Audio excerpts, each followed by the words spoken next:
It's Interstate Live with your girl, Elena Sanders, right here at the Marjorie Steve Harvey Foundation, Girls Rule the World. And I have none other than a girl who is ruling the world, Miss Nicola Smith Jacoson. How are you doing today? I'm amazing. I'm amazing. Thank you for having me. Yes, thank you so much. You gave an awesome presentation to the girls thank you. about financial literacy. Now tell us a little bit why it's so important for girls this age to know about financial literacy.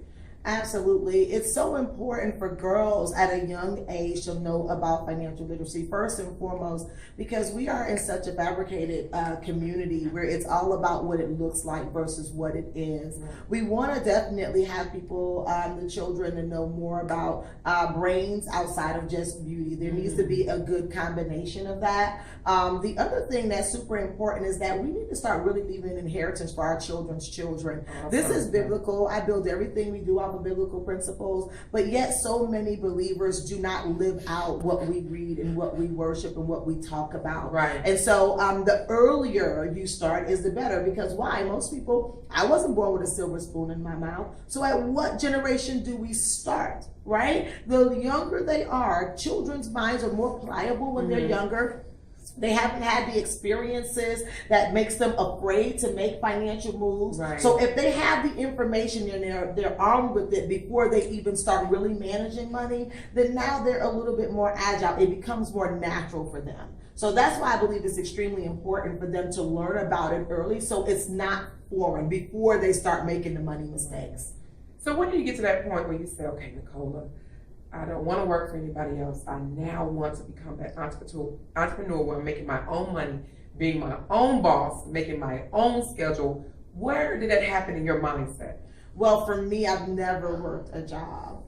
I've never had a W-2. I don't even know how to fill out an application, but it's not glamorous. It wasn't glamorous. It was because I was that kid that when I applied for jobs at Kroger and Publix, no one would hire me but my mom at the salon. Okay? And so I began to watch my mom in entrepreneurship, but I also did remember her hardships before she went into entrepreneurship. My family are immigrants from Jamaica and Panama, and so, you know, it was super hard. My mom really crawled her way up the corporate ladder, and even for that, I used to see her come home crying, stressed out, just really never having time for us, times when I even needed her, whispering on the phone, things like that. So she stepped out and she went into entrepreneurship as a salon owner. I went on and I was the shampoo girl, then I was the braid girl, and then I went and got my license, and then that's where my entrepreneurship hat began. And so I have, you know, experienced the rejection from trying to get a job.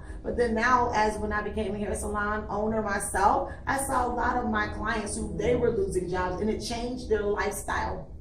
So after that, I had a baby. I have had a lot of hardships, like even losing children. I've never been able to have a full-term baby until my son, who's 10 years old now. Wow, yes, congratulations to that. And so I have children that are as old as 23 right now. And the thing is that I'm glad for entrepreneurship because it gave me the schedule that I can control. But even as a hairstylist, that was hard too, because if you don't show up to work, you don't make money. That's right. So it's very important that it's not only you become an entrepreneur, it's an entrepreneur that eventually you can earn residual income, that if you don't work, you're still earning money. And so there's levels to everything. And that's when I became just in love with financial literacy and training people. I came from the School of Hard Knocks, and I can tell you, God taught me so much about money, and I'm just overflow, and I always like to share it with other people. It's amazing that you mentioned that. My other job is I'm a college professor teaching business. Yes. And so I always tell my students you have to have multiple streams of income, and I heard you say that today right. to the young lady. So coming from the mouth of somebody who's doing it and making the money, tell them how important it is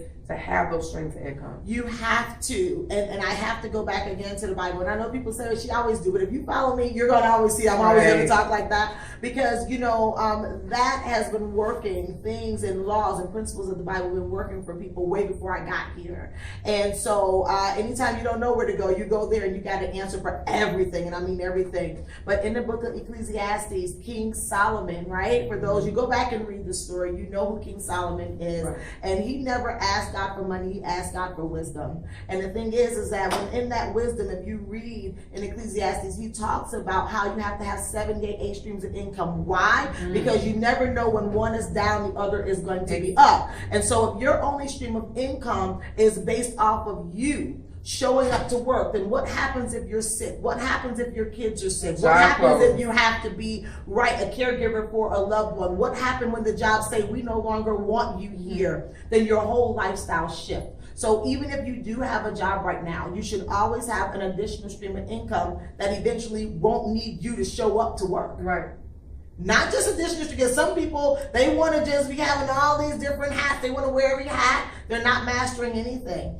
After you start making money, you put those soldiers to work for you in investments, so that now, guess what? It doesn't matter what happens with one stream. It doesn't have to knock you out the box, especially if you're a good steward with your money. And I tell you, I don't know what this show is about, but you got to definitely give back to people. Yes. People, whether you're giving in your tithes, that's what I do, but you want to make sure you give back to people. Give into things like foundations that are making impact in other people, like the Stephen Marjorie Harvey Foundation. Anything that's really near and dear to you, give money into that. You sow seeds what you want to grow. That's right. You sow seeds where you want it to grow. And so if you want your money to grow, you can't sow seeds only at the stores. Being a consumer. Our community is definitely bringing back $1 trillion a year. Yes, it is.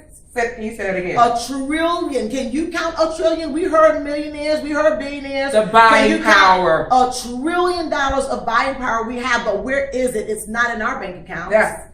So what I'm sharing with you is wisdom.